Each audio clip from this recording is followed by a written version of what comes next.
Okay, right. Here's a quick replay. So, as I was just saying, when I was about to give a shiur at the beginning of the Jewish New Year, non-Jewish New Year last year, I discovered that the resolutions, which is a major part of the non-Jewish New Year, number one was exercise more. 38% of people wanted to do that to give them a good New Year. And number two is diet more, or diet, 33%. Eat healthy, 32%, very close. And get a hobby, 15%. Just love to get a hobby. If I learn origami, my marriage is going to be better. I'm going to be a better husband, better family. So hilarious. Of course, we do a very similar thing. And here's mine. So I was in London last year, Rosh Hashanah and Yom Kippur. Oh, actually, yeah, Rosh Hashanah and Yom Kippur. And in between, because we're in England, we jumped over to Israel to see my children there. And so I was thinking, what's my New Year's resolutions? What am I going to do? So I actually put it there as Contract 2018. And so here, number one was number one here, exercise more. Now, every possible night, learn and kolo. So I suppose exercise your neshama if you're going to be very cheesy. Weekly parsha with the Alshich. Good. So my chavrusa, that's when he came up with this brilliant idea of putting on my channel where this shiur goes up, my YouTube channel. So every week I do it's called the Gems of the Alshich. So I take a piece from the center on the Alshich and I put it there. It's just 12, 15 minutes, but a nice introduction to the Alshich, nice idea from the Alshich that people can save over. So that automatically did that. So that gets 10 out of 10. Although I think I assume I meant to learn the whole center of the Alshich, but okay. I'll give that a pass. Bench with kavanah. Very, very important.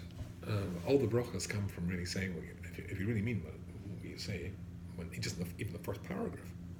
Huge difference. Manchester Rosh Hashiva, I think I once told you, it was a truly holy man. We'll be looking at him in a second. The Manchester Rosh Hashiva, who I was lucky enough to be close to, he only ate bread on Shabbos because it took him over an hour to bench. Okay. Write a new book about Noshim Tzidkonius, which shows me how way behind I am on that new book. Yeah, okay, right, fine. Other than work, only access the internet on the phone. And I thought that means because if you're looking on the phone, it's a very small picture and you don't get sucked in as much as you're looking at a big screen, what's going on in the news and stuff like that. And then, I spend I'm a news junkie, I spend too much time in the news, etc. So that was a good idea.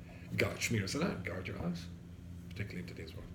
And last one was Davo the Minion. And I put little sort of like a little symbol, there's a little nib of the pen, right, that's for the writing the book, and then there's, that's the Alshich, etc. Bench with Kavanah. It's another book. Anyway, so that was that. So this, as you can see, the little plastic things, the little tape stuff. This was inside my cedar, and when I was going off to Gateways to speak for Rosh Hashanah, I took it out because that was the contract for 2018. And then I looked at it and I thought to myself, what about this year? And I thought, it's the exact same list. I think I should have done not badly. I'm not going to give you my 10 out of 10 grades for each of these. Some I failed badly. I think actually I would give myself, the lowest I would give was a 5 or a 4. But I certainly didn't get 10 out of 10, which I'm trying to do. So I'm going to put that back in. I think I'll redo the graphics beside it, make it look a little bit better. But that's actually, I'm a work in progress. Right? I'm a work in progress.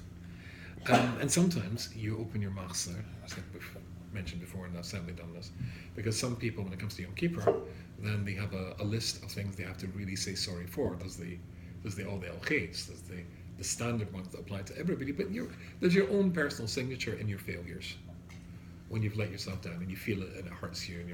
So some people have a little list that they put inside their machzor of, I'll write this and say sorry to God for that, and this and the other things.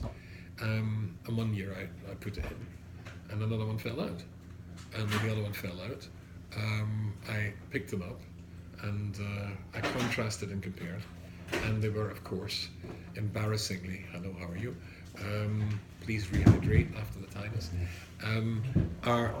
Were remarkably similar, in fact, actually identical. And when that happens, of course, you feel extraordinarily horrible about yourself. You feel a complete hypocrite. And that's because the Yetzer Hara wants you to feel a hypocrite. There's nothing the Satan wants you better. And the most powerful weapon is something called Yirush.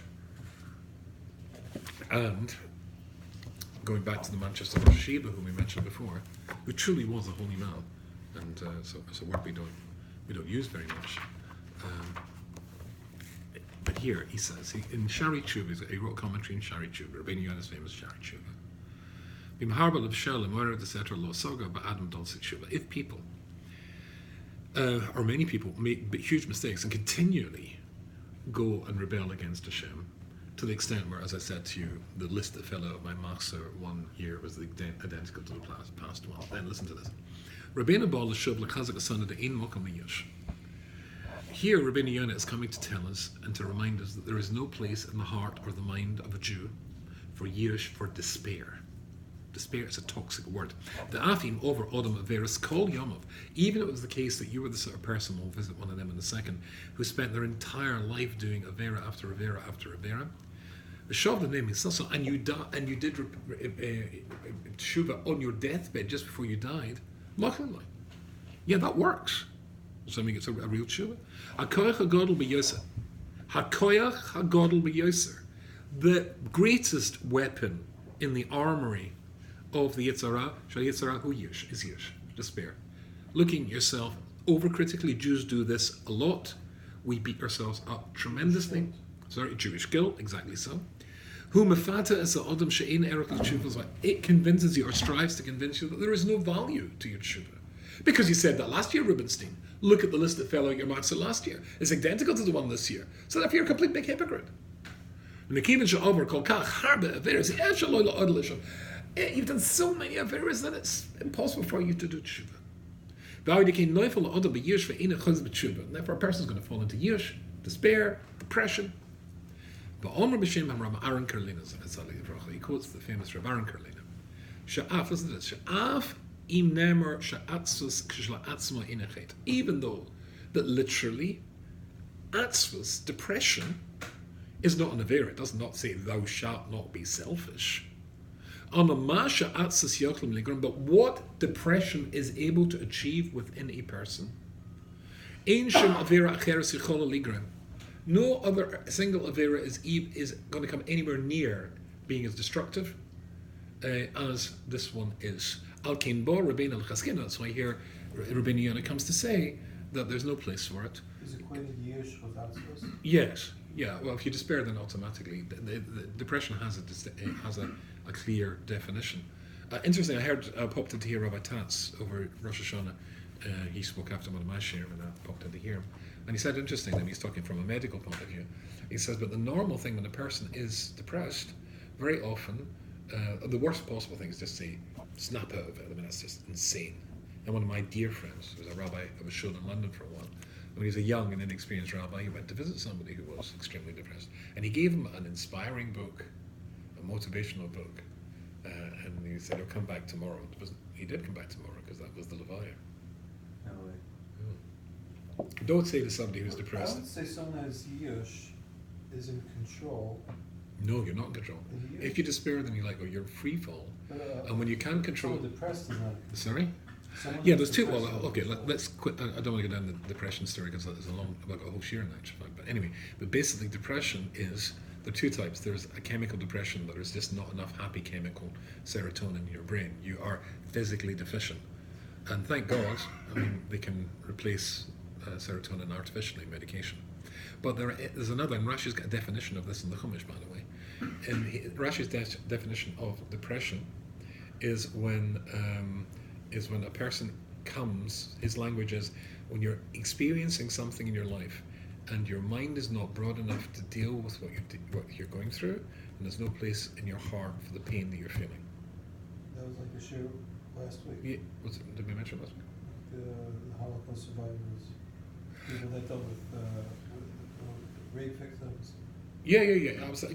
Absolutely. When you sorry, what does Rashi call that? Oh, when the Jewish people came to Edom, to go through the land of Edom, Edom comes out to say, if you're coming out, it's going to be a war. And Hashem says to Moshe, go round the long way. They turn back. And what's the Lashon there? I can't remember the Lashon. But Rashi says that they became depressed. Vikatzer nefesh ha'am. Vikatzer nefesh ha'am. The people, kitzer is shrink, diminished, depressed. Right? And Rashi says, whenever you find the expression kitsa nefesh, it means depression. And the definition is when a person is just, when you give up, you can't deal with it. You cuts the rough, that's right. And we talk about that in Tachlin.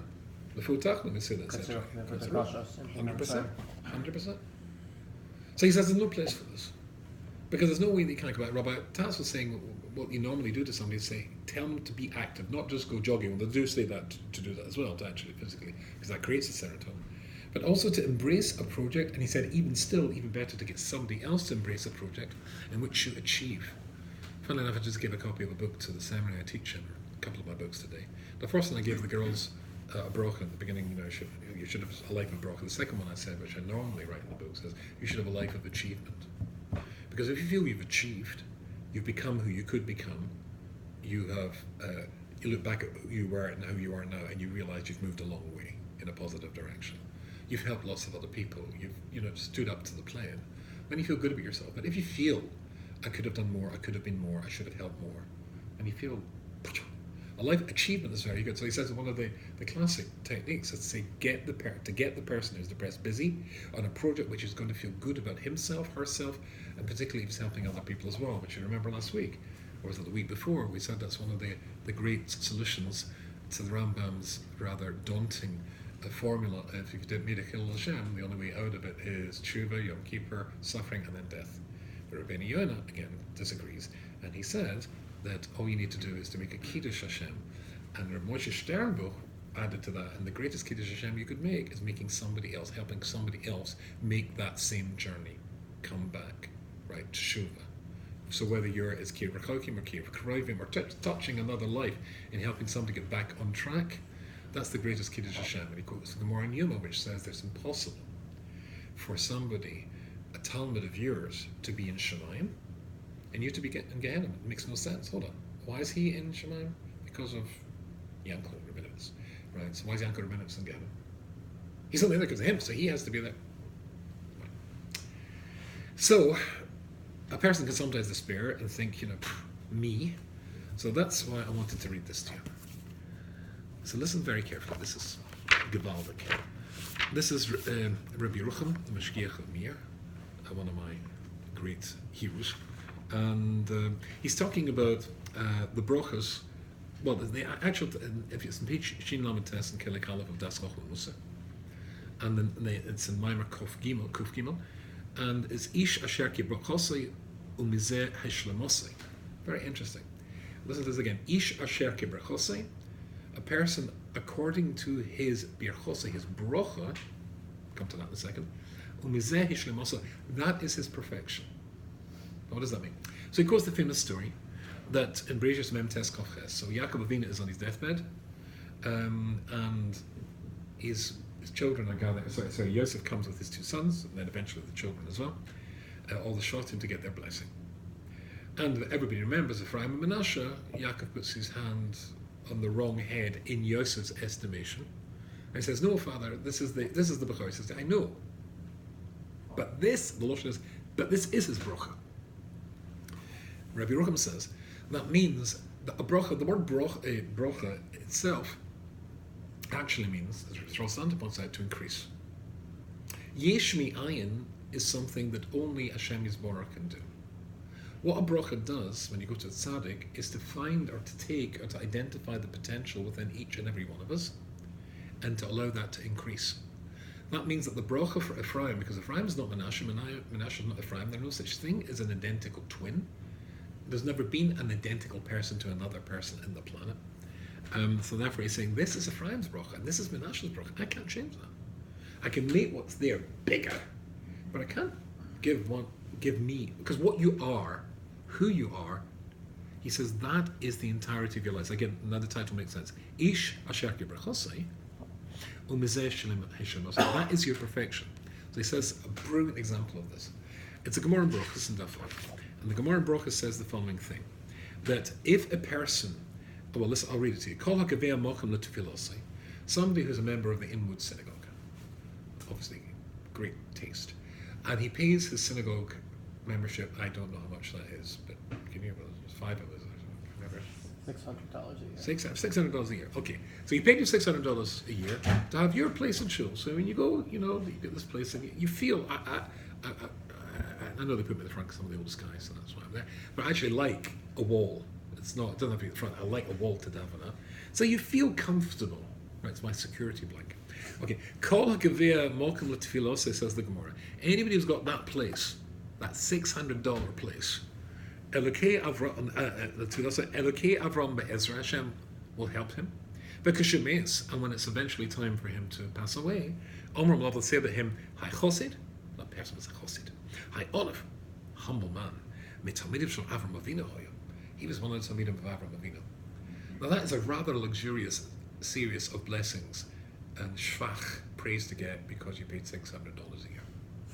Adds up. Yes, it seemed to cynic. Okay, so why on earth do you get all of that? So he says something tremendously interesting. Yehuda, when it comes to the bracha of Yehuda's getting a bracha which of course talks about the fact that he's going to be the founder of the royal household of Klal Yisrael. What quality does he have that makes him makes him worthy of being the founder of the royal household? And the answer is that he has the midah of Hoidah. We see this when his daughter-in-law confronts him, which is about to be taken out. Tamar's about to be taken out to be killed. The belief is, the accusation is she's committed adultery, and she puts down the 3 items that belong to Yehuda: the ring, the staff, and the belt, and says, the father of my child, actually children, she's got twins in her womb, he's the owner of these 3 things. And he says, Sod can be many. She is greater than I am. Right? In other words, I'm the father. Why is that such a big nisayon? And the answer is because his father and grandfather were standing there. To admit in front of your father and grandfather you went to somebody you thought was a prostitute, although it's maybe we'll do that as a whole share, that's the Alshik, and that's beyond brilliant. But leaving that aside, to be able to say that in public, that's an essential ingredient, Hoidah, a humility, a willingness to accept it's because of other factors, not because of me, is an essential ingredient for a king, or a Jewish king, because of course a Jewish king has ultimate power, and as the English phrase goes, power corrupts and absolute power corrupts absolutely. So therefore, anybody who doesn't have that, then giving them kingship is going to be a curse, not a blessing. So Yehuda has that. Good. Where did he get it from? Leah. Good, he got it from his mother Leah. Why? Because she gave Hoidah. How do we know she gave Hoidah? Because she called him Yehuda, from the word Hoidah. Right?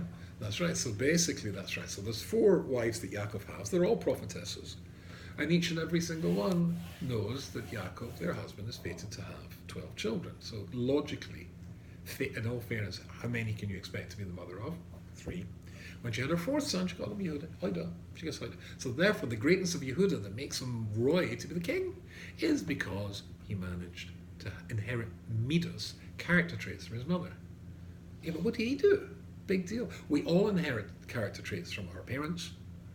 I remember as a little boy, I'm an only child, or as I prefer to think of myself, unique. And I remember as a little 4-year-old or 5-year-old going everywhere with my mother, as I did. People used to say, "Oh, he looks so like you."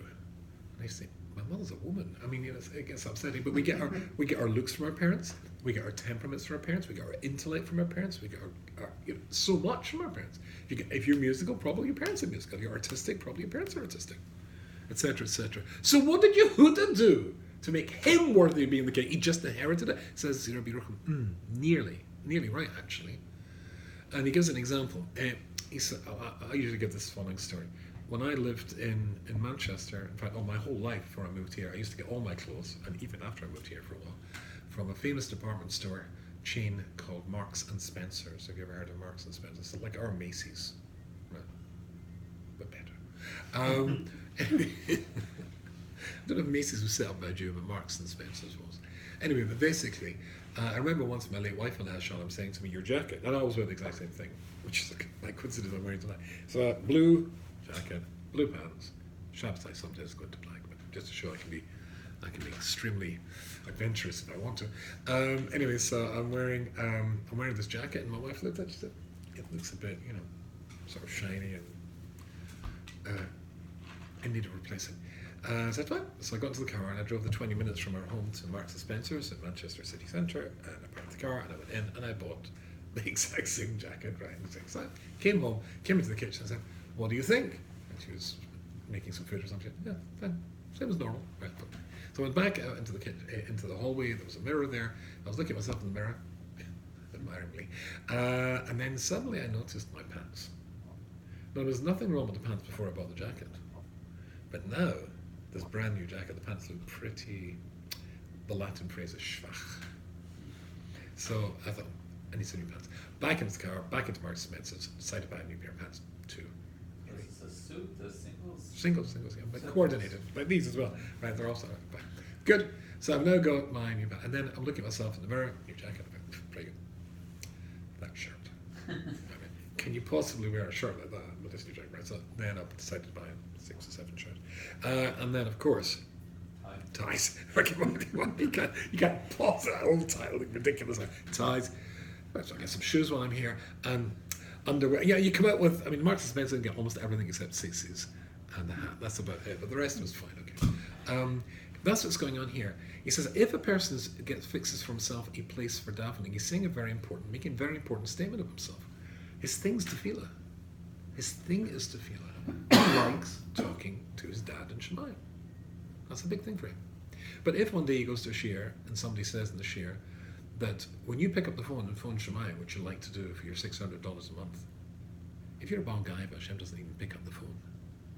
Did you know, says some rabbi in a shiur, that Hashem makes it quite clear there's one thing that he can't stand to coexist. He can't coexist in the world with a Baal Gaiva. Oh, so the tefillah, that's the jacket. That then shows that the pants are looking in badly need of replacing. So then he's going to work on his humility. And then after that, then there's the shirt. Then everything works from that basic idea. And he says, Kol Odom v'Odom Yishloi Milas Miuchedes. Each and every one of us has milas, has character traits which are unique to us, which comes naturally to you. And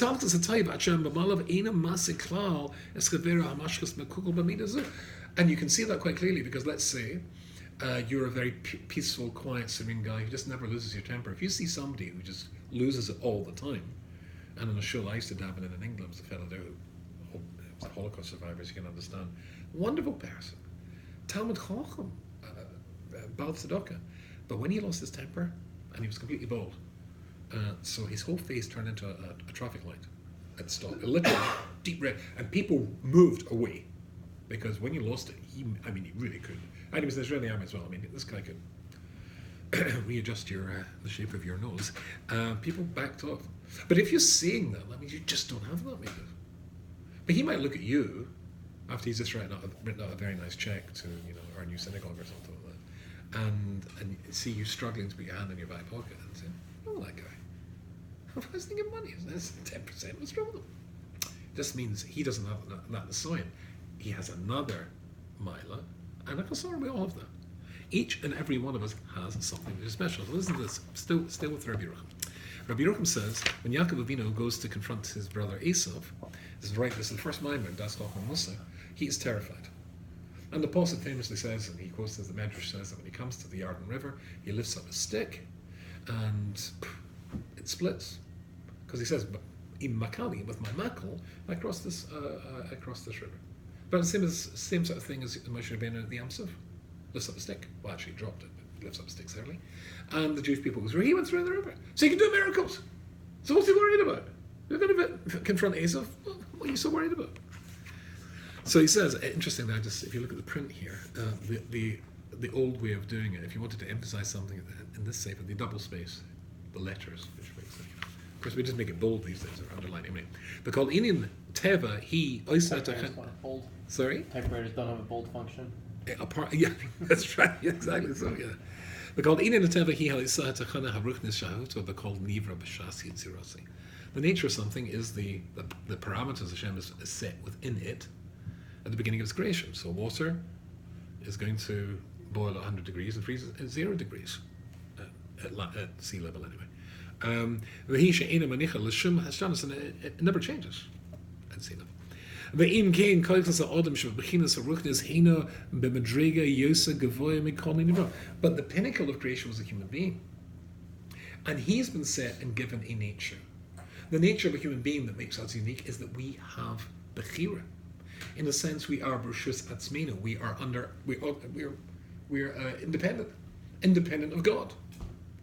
And that's a very real sense. Therefore, for God to change somebody's mind is a much more profound change to the whole nature of the universe, a much greater miracle than merely splitting sea or turning a bar of iron into a bar of candy or whatever. That's a piece of cake compared to this. So Jacob he's got no problem. He knows he's got discussing to split a river and walk through dry land. But to change somebody's mind? But what would changing your own mind? But what would changing your own mind? You know the old light bulb joke. How many psychologists does it take to change a light bulb? It has to want to change itself. But if you do want to change, then of course you're going to have somebody who's going to help you change.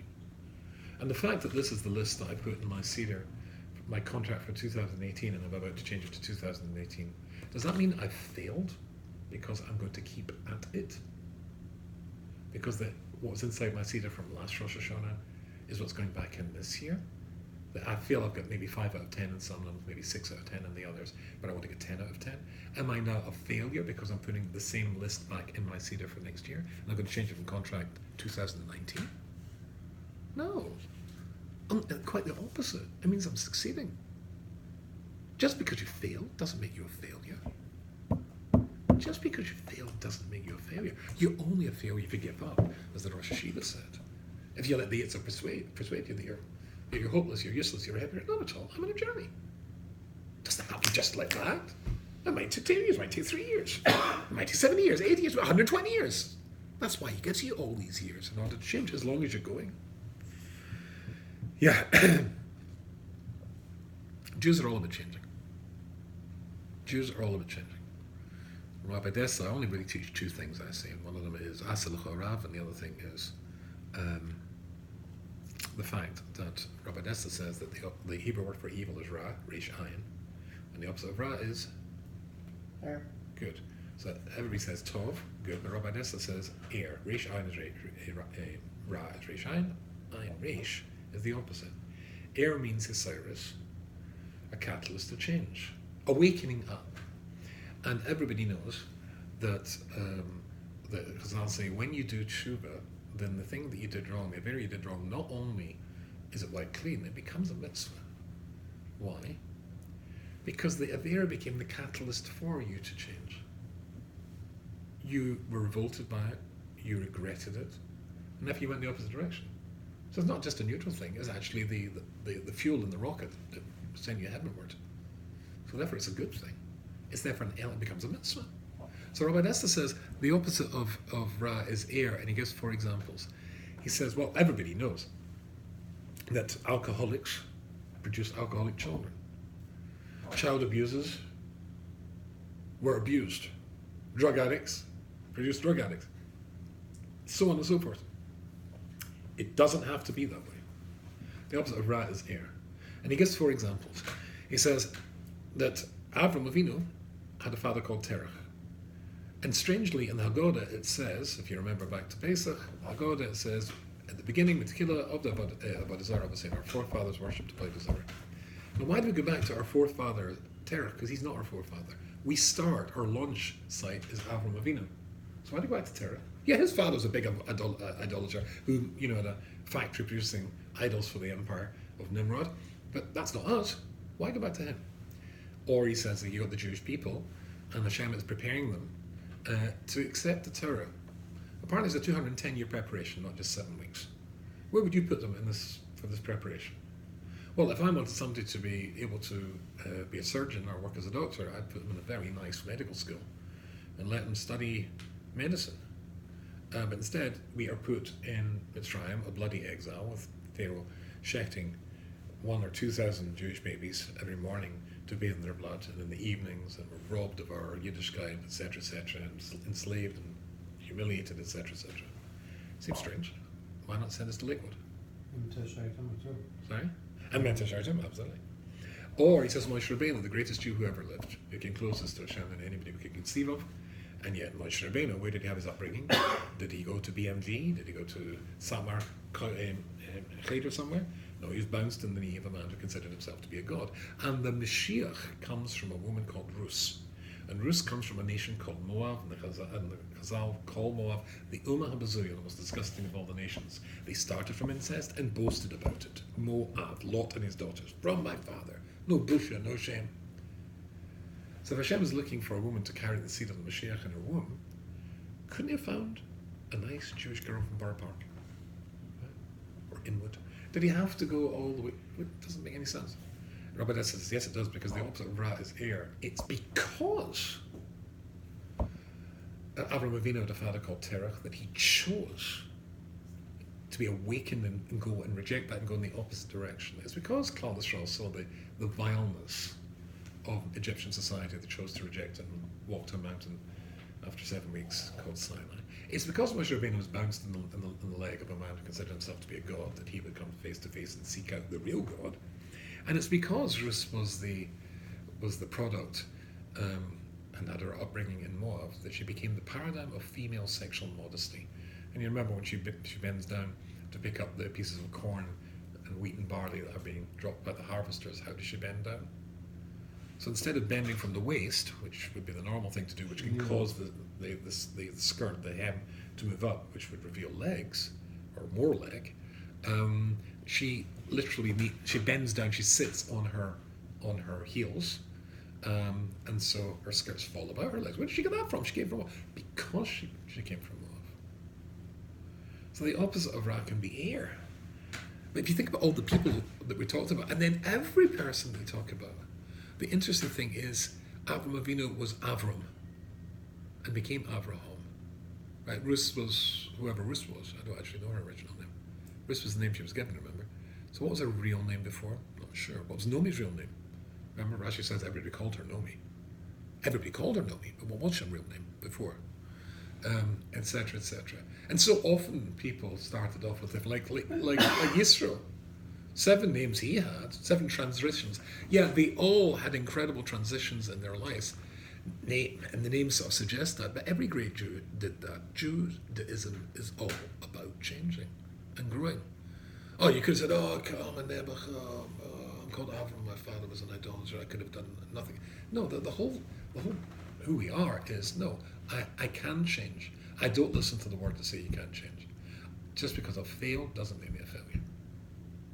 I told you the Orat Sophin's brilliant idea when it says in Bereshis, Hashem created this world, and it was Toiv Ma'od, very good.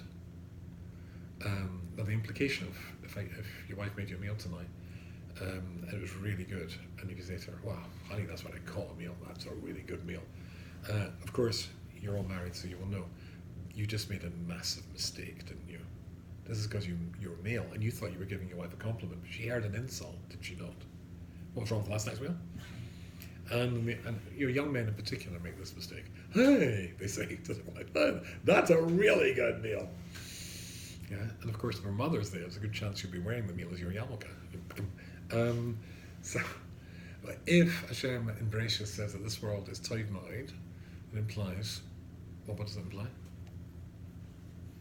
Others when? Others when? Did Hashem make a world that was any good? Oh yeah. More than one. 974. Now obviously the problem with that, as the Orat often says, that it can't possibly be true because Hashem can't make mistakes, of course. Even if you were to imagine, Kaviyachol, as they say, that Hashem would make a mistake, why tell us about it? People chose to disregard his will and they failed. What do you It mean? wasn't God's failure. Oh, well, you didn't know. You know what was going on with 974 wars. How do you know that? That's the implication. No, but this, okay, are people disregard God's will in this world? He calls this in very good. So there has to be a distinction. But the problem is that why tell us about it? There was nobody there from previous worlds. Right? To turn around and say, our world, it's horrible. It's grey, cold, damp, rained the whole time. In fact, we call the entire planet England. I mean, there was nobody there from the previous worlds to say that. You know the phrase in English, surgeons bury their mistakes. You get it? Nudge, nudge, wink, wink. Right. And the answer says there are something is because the nature of this world Hashem made intentionally 974 failures, intentionally, and tells us about it in the Medrash to get to our Tzaf and to come to me to share with you tonight, so that we should all know that the basic nature of this world is getting it wrong before you get it right. You can get it wrong 974 times before you get it right. Just because you failed doesn't make you a failure. And one last idea, as we're completely out of time, and that is that I said to you the other thing, I only really teach two things. The other one is asal chorav. If you go to the doctor, and let's say you've got really burning eyes, like flu-type symptoms, and heavy bones, and fever, and all that sort of stuff, and you go to the doctor and he says, there's a lot of it going about. Repentance told me that he went to his doctor last week. He only got to see the medical assistant, whatever they call him, PA, physician assistant guy, and he wouldn't give him any medication. He was very miffed. But anyway, and he said, there's a lot of it going about. But let's say he says, okay, there's a lot of it going about. Here are these red tablets, and you take one in the morning and one in the evening, and for a week you'll be fine. After the week you're not fine, so you go back and say, oh, really? I'll give you another course of the tablets. Red tablets, one morning, one evening, fine. 2 weeks later, another course, 3. If you go back a 4th time and he wants to give you more red tablets, what should you do? Yeah, this guy's a moron. This is, how you get through medical school, I don't know. This is not working. You need blue tablets or purple tablets or yellow tablets, whatever it is. But these are not working. So therefore, it's the exact same thing. It might be that when it comes to Yom Kippur, you will read all those Alchains and maybe the list will fall out your mouth and you feel very bad and you won't think much of yourself, which we've just dealt with. But bear in mind, it's not because last year you didn't want to change. You did want to change, and you do want to change. We all want to be better. Especially know the opportunity is there because God set it up for us to pass the test. He arranged it that way, and He told us through Adam and Rishon that He wants to find us not guilty. Of course you wanted to change, but why is it the same list as last year? Well, first of all, as I said, it might just be a work in progress. So don't get despair about that. But it might also be the way that you're going about solving that particular thing on your list that you have to carry forward to the next year is because you've gone about it in the wrong way. You've gone about the red tablet way, but you should have the blue tablets and the pink tablets. And that's why Asal Chorav is the other thing I really teach. It's important at this stage, in these 10 days, 9 days now, that we've got before we come to another Yom Kippur, is to sit down and say to myself, okay, so what's the list the same, more or less the same as last year? And what am I really stunned? And what was the problem on that list? What did I only get 4 out of 10? Well, that one there. What did I do? Maybe I could be doing it better, but I can't think of any better, so then go and see the doctor. That's what doctors are for. As the Rambam says, it's doctors for physical illnesses, doctors for spiritual illnesses. If you go and see your Rav, you trust your Rav. Whoever your Rav is, don't forget it says Asal Chorav. Right? You get to choose whatever the chemistry you feel with your Rav, whether it's your Rosh Yeshiva from when you were in Yeshiva, what the Rav you had when you were kids, or whatever it is, of course, our Rav here, whoever you feel the confidence, and that's the guy you go to. And in all probability, you would say, oh yeah, that problem, well, I used to have that problem. Ramatziel Solon, so I was in the start. I remember telling me many years ago in Getzed Yeshiva, the problem with the Bochrim in the Yeshiva is they forget that I used to be a Bocher. I know their shtick, because obviously he was a Bocher as well. I suppose he was up to shtick as well. And that also means he's probably faced the same Sionis as they had. Rabbis, real rabbis, the big guys, are pretty unshockable. They've heard it all, much worse than looking around this table, what you're likely to tell them, or what I'm likely to tell them. And then they turn around and say, right, okay, how about trying this? And suddenly you find a new solution. Because the truth of the matter is that everybody's got milos. There are tricks to succeeding in a way that you might not have succeeded before. But He wants you, the Yitzhahara wants you, as Rabbeinu Yonah says, to think you're no good. That's an impossibility. Because Hashem set up a day to prove to Him that you are good. And more importantly, to prove to yourself that you're good as well.